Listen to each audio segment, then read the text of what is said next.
President Trump's daughter-in-law, Laura Trump, will host a new weekly show for Fox News called My View with Laura Trump. The show is expected to be her stepping stone to a cabinet position in the third Donald Trump White House term. The third Donald Trump White House term.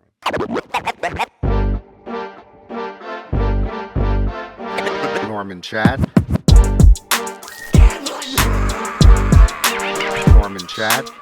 Welcome to Gambling Mad with Norman Chad. I am Norman Chad. Coming up on the program today, would you want to set the record for most casinos visited in 24 hours? I wouldn't. Would you want to bet against the Denver Nuggets winning another NBA title? I wouldn't. Would you want to get married at a Taco Bell? Dang, I wouldn't mind that. Gambling Mad, as always, brought to you by Fritos, picked fresh off of Central California trees each morning, direct to your local retailer every afternoon. And by the refreshing taste of Fresca. Fritos and Fresca, it's a meal. So, let us ask this. How did Las Vegas go from Sin City to a ghost town? 1 year ago, Las Vegas hosted the Super Bowl. The town was popping. This year, during Super Bowl week, you could get a room on the Strip at Excalibur for $25, at Luxor for $24, at the Horseshoe for $28. Suddenly, people are having second thoughts about going to the biggest party in America. Why? Why? I'll tell you why. Las Vegas has done picked our pockets clean. They used to take our money slowly, and we understood that. Now they rob us from the moment we set foot, and we've had enough of that. Let's just talk about the casinos themselves. They've got the resort fee, a hidden charge for nothing. Where's the resort? Wheel of Fortune slot machines do not constitute a resort. They began charging for parking and a lot. You go to the wrong two properties in one day, and you'll be out $75 or so. They leave a bottle of water in your room. You want to drink it? That's $7 or $8 or $9. Okay, you can buy a case of water in the supermarket for maybe 20 cents a bottle. This is your 20-cent bottle. How do they mark this up? 4,000%. I've said it before. I'll say it again. There's profit, and then there's greed. I accept profit. I reject greed. There are virtually no bargains left on the Las Vegas Strip. They used to fly you in cheap, put you up cheap, and feed you cheap. Then they'd make money on you when you gamble. Now you don't even have money left to gamble. They monetize everything. What's next? They might go to pay toilets. Not just on the casino floor, but in your room. Every flush, boom, $1.50. They might charge you to use the elevator. The stairs will still be free, but the elevator is, say, $1 a trip, or you can get a day pass for $5. How about sex? Okay, well, you already pay for that one way or another, but hookers might start charging for condoms. It's a cliche now, but Las Vegas was better off when the mob ran the town. With the mob, they either take care of you or they bury you. It was like roulette, 50-50 on odd or even. These corporate types give away nothing. So if I can speak directly to the suits at MGM Mirage, at Caesars Entertainment, they own most of the Strip. Toss us a bone here and there. Take your foot off our necks and your hands out of our wallets. Comp us a buffet. Throw in some show tickets we don't expect. And would it kill you to pay 3-2 on blackjack again? Let's switch to happier times in Las Vegas, I think. A Dutch couple broke the world record last week for most casinos visited in 24 hours. The official Guinness World Record was 74. The unofficial record was 93.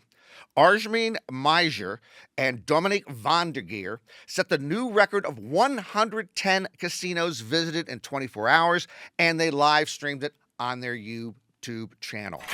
Why would you want to set the record for most casinos visited in 24 hours? Well, I guess it has more sex appeal than setting the record for most 7-Elevens visited in 24 hours. They started at 2 a.m. in Laughlin, Nevada, then took a helicopter to Primm, Nevada, the California-Nevada border along Interstate 15, and then they motored into Las Vegas. They worked their way up the Strip, and they finished off downtown in Fremont Street. Their plan was to spend 4.5 minutes in each casino to make their goal. To make it official, they had to play some casino game at every property. So they would rush in, find a slot machine or video roulette, throw in $5, hit the button, pull out their voucher, take a photo with their voucher as proof, and then bolt to the next casino. They actually finished up almost 3 hours ahead of schedule. Miser said they walked about 19 miles in the 21 plus hours, so that's about a mile per hour.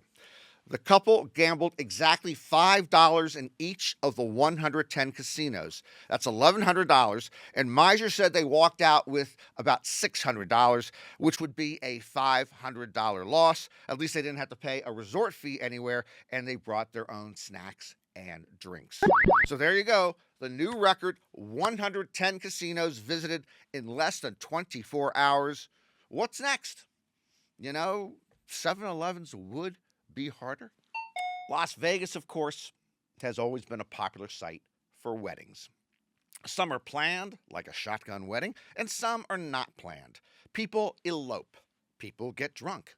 People make mistakes. The bottom line is you can tie the knot in Las Vegas 24/7. And now, for the first time ever, you can get married and enjoy a 3 Doritos Locos Tacos Super Combo at the same time. Yes, America, Taco Bell. The Taco Bell next to Planet Hollywood on Las Vegas Boulevard is now offering a wedding package for $777. You get an Elvis impersonator. You get Vegas showgirls. You get a taco or two. The bridal bouquet includes Taco Bell sauce packets. You even get a sauce packet garter. It all comes with a chapel and a private reception area you can use for up to a half hour for up to 25 guests. My goodness, now at Taco Bell, marriage is on the menu for $777. Weddings must be booked 4 hours in advance to the ceremony. By the way, there is a dress code, and I respect it. No shirt, no shoes, no marriage. Otherwise, wear what you want. Go to TacoBellWedding.com. If they wanted to, capture the whole marriage business, soup to nuts, they should add a drive-through divorce option on their menu. They'll take care of you all in one day. Time for Trump Tittle Tattle. All the latest news on the failed casino honcho in chief. Cue the music.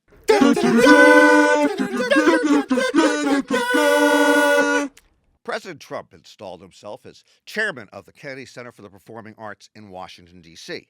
The first show he is expected to greenlight, a stage production of the McKinley Tariff Act of 1890. President Trump, declaring war on paper straws, signed an executive order to bring back plastic straws. The president said that all hell would break loose if Hamas did not return plastic straws by Saturday. President Trump's daughter-in-law, Lara Trump, will host a new weekly show for Fox News called My View with Lara Trump. The show is expected to be her stepping stone to a cabinet position in the third Donald Trump White House term. The third Donald Trump White House term.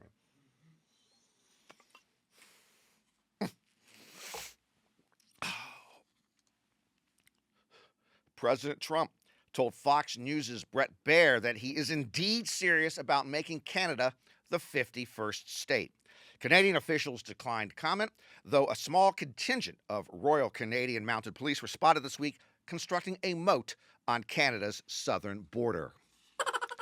President Trump named televangelist Paula White to head the newly created White House Faith Office. White has shown faith in the institution of marriage with 3 weddings, 2 divorces, and the occasional affair. President Trump announced he is kicking undocumented immigrants out of Social Security. Quick note on this: undocumented immigrants are already ineligible for Social Security because, well, they're undocumented and don't have Social Security numbers.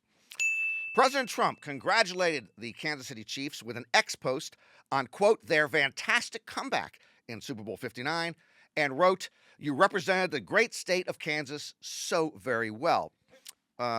Quick note on this: the Chiefs did not make a fantastic comeback. They scored a late touchdown to lose by 18 points, and the Chiefs don't play in the great state of Kansas. They play in Missouri. A brain. And finally, in other government news, Florida Republican Ana Paulina Luna will head a congressional investigation into the 1963 assassination of President John F. Kennedy. Representative Luna said she intends to bring in members of the Warren Commission, which concluded that Lee Harvey Oswald acted alone in shooting JFK. Her efforts to question those on the Warren Commission will be stymied by the fact that all of them have been dead for decades. And that is Trump tittle tattle for this week. You know MAGA. We now have MEGA. MEGA is better than MAGA. MEGA is make Elon go away. Let's review the case against Elon Musk. X is not a level playing field. X is full of half-truths and full lies. X is the manipulated personal playground of Earth mogul Elon Musk.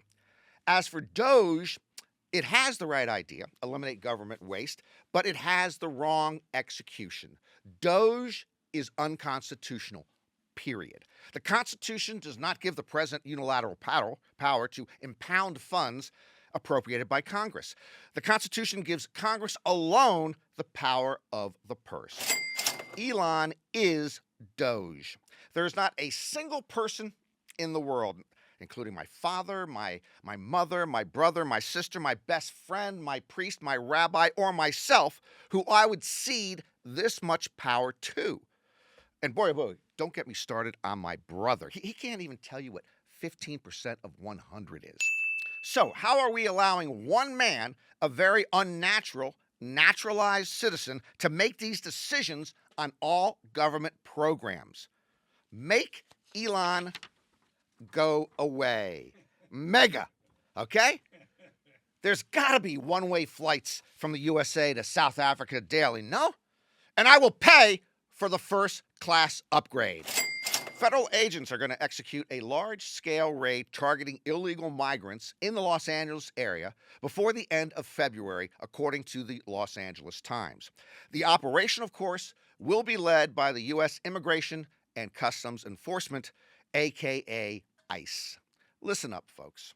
The feds may have ice, but I have ice water in my veins. You want to get to my illegal migrant friends? You got to get through me first. There isn't an immigration raid in the greater Los Angeles metropolitan region that I can't stop. Hey, ICE, I know where you're going to raid before you know where you're going to raid. And I am not afraid of the feds. I'll give you my name, address, date of birth, and social security number. Actually, Elon already has my social security number. Come and get me, okay? I will melt ice into my Coca-Cola glass and enjoy a cool, refreshing Fresca while protecting my neighbors. I am a big library fan. I did a one-man off-Broadway show on public libraries in 1998. It closed after 2 days, but it was tremendous. Back when I was an eligible bachelor, I used to snag the ladies in singles bars by reciting the Dewey Decimal System. I would just mention 718, the landscape design of cemeteries, and they would swoon. Anyhow, in honor of Black History Month, I thought we would briefly celebrate Dorothy B. Porter, who deserves recognition. Dorothy B. Porter was the first Black person to earn a library science master's degree from Columbia University in 1932. She then went on to work as the Howard University librarian for decades. she was a pioneer. The Dewey Decimal System used to have only two classifications for black people. 325 was colonization, 326 was slavery. That was it. If a black person wrote a book on African American art or a book of poetry, it was just classified as colonization. While at Howard, Dorothy B. Porter made the effort to create a new classification system that ordered books by genre and author. She essentially desegregated the Dewey Decimal System. Ms. Porter was born in 1905. She passed away in 1995, and we are thankful for her landmark work. Let's take a quick gambling break. Who's my favorite NBA player? Nikola Jokic, the Joker. At the moment, my man, the Denver Nuggets center, is averaging 29.8 points, 12.5 rebounds, and 10.3 assists per game. He's averaging a triple-double as a 6'11", 285-pound unicorn who stumbles down the court like he's got rocks in his shoes. The Joker and the Nuggets have very little curbside appeal, but I believe they can win the NBA title for the second time in 3 seasons. Well, they got to start playing a little better defense. If you bet on them today to win it all, and don't bet much because I'm usually wrong, you get 14-1 odds. Okay, so a $100 wager, that's the most you should bet because I'm usually wrong. $100 wager will pay you back $1,400 if the Nuggets take the title. Hey, let's do it. Go out there. Let's just go out there and bet the mortgage. Well, if it's $100 or less, because trust me, I'm usually wrong, on the Denver Nuggets to be the next NBA champions. For the half of America that did not watch Super Bowl 59, here is your update. Eagles 40, Chiefs 22. And at halftime, Kendrick Lamar broke the internet. So Kendrick Lamar's halftime show divided America, not surprising considering everything divides America these days. Black America said, "You go, girl." Well, that's not the right expression for here, but I just like saying it and you know what I mean. And white America said, "What the hell? What the hell was that?" In particular, MAGA America wanted Kendrick Lamar arrested or deported on grounds of, we don't like this shit. This is where I feel conflicted. When you're agreeing with MAGA minions, you feel like you've got to be wrong. Kendrick Lamar's music just doesn't speak to me. Not my jam, as they say. I turned on my closed captioning, and closed captioning said it needed some closed captioning to help. Anyway, maybe it's a cultural or generational thing. Hey, I don't care much for Bon Jovi either, but I was not entertained by the Super Bowl halftime show. So be it. We move on. But I think MAGA America wants Elon Musk to do something about it. Before we wrap up, I'm going to say this one time and one time only. I don't like the word ratioed, and I don't care if I am ratioed. On X, when you are ratioed, it means your tweet gets a lot more replies than likes. For those of you fortunate enough not to wallow in the sewer that is X, let me tell you that replies generally are negative. Trust me, replies tend to be overwhelmingly critical, saying you are an idiot, or you are subhuman, or you should be dead by sundown. You think I care that the keyboard warriors, these Yahoo yackers, are slinging mud at me? Sticks and stones, my friends. As best I can, I ignore the electronic lynch mobs. I never would equate a mob mentality with a thinking man's perspective anyway. Getting ratioed does not change the truth. Imagine if X were around in say, 1836 and I was living in Mississippi and I tweeted out, "Slavery is flat out wrong." I got a feeling I would have been ratioed from Hattiesburg to hell. Actually, if I tweeted out something anti-slavery right now, some of my followers might unfollow me. Tough town right now out there in America. That will do it for another edition of Gambling Mad with Norman Chad. Hope to see you next time. And remember, if you're gonna roll the dice, make sure they are loaded. It's Black History Month, so what does Elon Musk do? He's posting data on how welfare has destroyed black families. For some reason, during Black History Month, Elon, who is African American, wants to revive an old African American trope that the rise of black children being raised by only one parent is because welfare pays single mothers more than married ones. Then these lazy black women can sit around until they use their food stamps to buy steaks. Before going any further, let's just note that most people on welfare in America are white, with a rise in single white mothers as well. So yes, there are more children born out of wedlock and more single mothers now. But generations ago, black women often could not survive without a husband. They had no work or very low-paying work. Nowadays, there are better employment opportunities, and divorce is regarded in a different light, so women have a bit more control over their lives. They can leave a bad marriage. But hey, Elon, you know this, and you certainly know women. You've had, 77 children with 34 different mothers? Yes? Are these numbers inaccurate, Elon? Well, I'll just post them on X, and community notes will chime in. Until then, get your planetary poobah, Tesla Mesla, apartheid-toting, Pretoria punk, megalomaniac butt out of my face, or I will go gambling mad! Gambling Mad with Norman Chad is written by Norman Chad and ghost-written by Norman Chad. Executive producers are John Scheinberg and Rick Barrio-Dill. Produced by Norman Chad and Rick Barrio-Dill.